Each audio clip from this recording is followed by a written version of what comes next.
She was involved in the vehicle accident, of course. She suffered, a TBI, traumatic brain injury. Now she's stuck with diplegic cerebral palsy. She has diplegic cerebral palsy. She has a tube in her stomach where she can feed at now for nutrition. And right now she's in SPED. She has a special education program that she's in, and she attends therapy quite often, sometimes 3 times a week. And these injuries were caused by a crash, an 18-wheeler driven by an illegal alien who was here, was given a commercial driver's license by the state of California.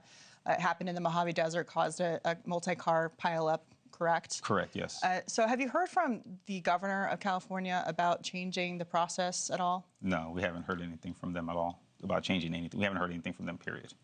Nothing at all? Absolutely nothing at all. Well, you're in Washington, D.C. It's far away from California, far away from home. You had a meeting today with Secretary Duffy. Who else did you meet with, and have you made progress in Washington to try and get this problem solved? Progress is looking very promising. It started off with DHS, went with Secretary Duffy. By the time I left his office, I had a meeting set up with the contacts from DHS at the legislation office. And then after that, we headed over to the Senate, which they talked to us. Then they put us on with their counterparts at the House of Representatives.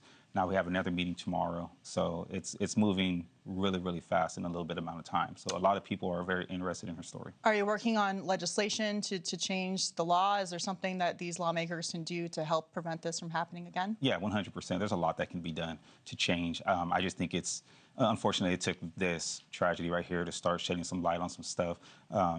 I myself am a truck driver. I've had to deal with, the laws that they thought were working and are not working. My wife's an immigrant as well. So this isn't something new to us, but we know what needs to be done from our standpoint that we think can affect change properly. What specifically do you think needs to be done, given your experience in this arena? There needs to be tighter laws on DOT regulations as far as applications and approvals. This particular truck driver, this trucking company, if I'm not mistaken, they possess like 6 DOT numbers. And the United States, you're only supposed to have 1 per person. Mm-hmm. You're not allowed to open up more than 1 trucking company under a specific DOT number granted to the person. So it's a combination of the companies that are opening and not verifying their drivers with giving commercial driver's licenses to people who are not eligible? It's something like that, but it's also the fact that when they open up a company and something happens with that company, let's say they get too many speeding tickets, their FMCSA score is really low, they end up shutting down that company, then they'll open up another one. It's the same trucks, the same drivers, the same owner, different name, different DOT number. And then they start back all over. And when that happens again, then they do it all over again. They just continue the cycle. It never stops. What are your thoughts on the discrepancy between the states like California issuing these commercial driver's licenses to drivers who may not be in the country legally, who can then drive across state lines, get in car accidents? Many of them are failing the Department of Transportation language test, and then they get behind the wheel of these massive vehicles, which can take people's lives. We've seen that as well, in addition to horrific injuries like your daughter. What have you talked to the Secretary about in terms of the discrepancies between DOT and the states issuing these commercial driver's licenses? Being that Department of Transportation has federal authority over the CDL, I think that California lowered the age limit to 18 to start off with, which was gross negligence to begin with. I think that it should be capped or start off at 21 like it regularly is.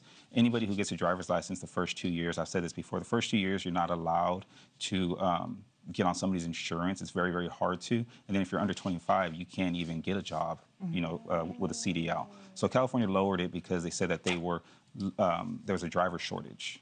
And previously I've stated there's no driver shortage at all. What California did was they made it easier for people to get driver licenses, and with the being illegal, it's one of the easiest jobs to get. You don't have to show any proof of your Social Security number or anything like that. A lot of these trucking companies are filing 1099, so there's no request for a Social Security card.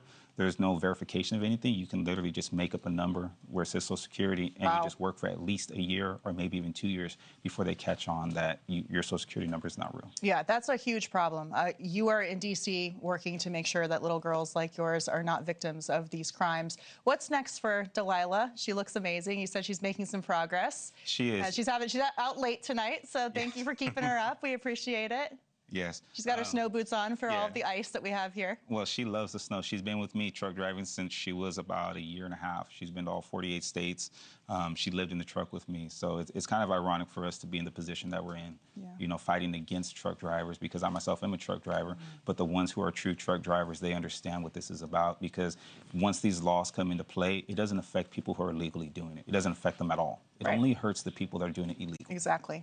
Thank you for watching. Subscribe below and download our NewsNation app right now on your phone, and you will get fact-based, unbiased news for all Americans.